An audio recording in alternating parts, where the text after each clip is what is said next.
3 মাস যাবত আমরা salary commission পাই না। কেন আপনি বন্ধ করলেন? এটা আপনার কোন ধ্বংসাত্মক নীতি? স্যালারি নিচ্ছেন আপনি বুঝবেন না আমাদের নিজেদের দাবি নিয়ে সোনালী লাইফ ইন্স্যুরেন্সের প্রশাসকের সঙ্গে প্রতিষ্ঠানটির সুবিধাবঞ্চিত ও চাকরিচ্যুত কর্মীরা দেখা করতে গেলেই শুরু হয় বাকবিতণ্ডা। রোববার সকাল থেকে বকেয়া পাওনা পরিশোধ, প্রশাসকের বরখাস্ত করা কর্মীদের চাকরিতে পূর্ণবহাল সহ 8 দফা দাবি আদায়ে রাজধানীর মালিবাগে সোনালী লাইফের প্রধান কার্যালয়ের সামনে অবস্থান কর্মসূচি পালন করেন কর্মীরা। প্রশাসকের অপসারণ সহ দাবি আদায়ে কর্মীদের টানা 5ম দিনের মতো চলা কর্মবিরতিতে বিপাকে পড়েছেন বীমা দাবি নিয়ে আসা গ্রাহকরা। বলতাছে ভাই কালকে আসেন। কর্মীরা জানান, দাবি আদায়ের আন্দোলনে থমকে গেছে সোনালী লাইফের সব কার্যক্রম, বন্ধ রয়েছে নতুন পলিসি সংগ্রহ। 3 মাস যাবত আমরা স্যালারি কমিশন পাই না, আমাদের বাচ্চাদের স্কুলের বেতন, আমাদের সংসার চালানো। কেন আপনি বন্ধ করলেন?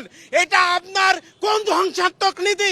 আন্দোলনকারীদের অভিযোগ, দুর্নীতি আর আর্থিক অনিয়মের তদন্ত করতে এসে প্রশাসক নিজে জড়িয়ে পড়েছেন অনিয়মে। অর্ধেক পাউডারে দ্বিগুণ উজ্জ্বলতা, নতুন রিন অ্যাডভান্সড অর্ধেক পাউডারে দ্বিগুণ উজ্জ্বলতা। তখনকার কারেন্ট যে সিও ছিল তাদের সিগনেচার শিট করে বৈধভাবে তাদের অ্যাকাউন্টে সেটা দেওয়া হয়েছে, কিন্তু উনি সেই বৈধ শিটটাকে সরাইয়া একটা ভুয়া শিট বানিয়ে তাদের নামে চক্রান্ত করে উনি আগায় যেতে চাচ্ছে। সব অভিযোগ অস্বীকার করে প্রশাসকের দাবি, আর্থিক অনিয়ম ঢাকতেই একটি মহল বিশৃঙ্খলা করতে উস্কে দিচ্ছে কর্মীদের। গ্রাহকের সার্ভিসটা আপনি দিচ্ছেন না, টার্মস অ্যান্ড কন্ডিশনে আপনি বললেন আপনি মেনে চলবেন, তাহলে আপনি মানবেন না, আবার মেনে চলার প্রতিশ্রুতি দিয়ে আসছেন, তাহলে আপনার বিরুদ্ধে ব্যবস্থা তো ওভারডিউ।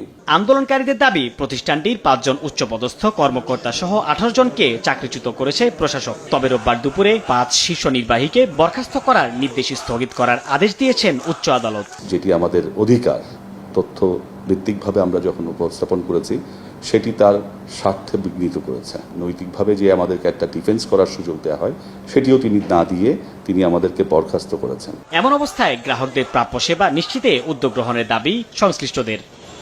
সাইফুল ইসলাম, সময় সংবাদ, ঢাকা।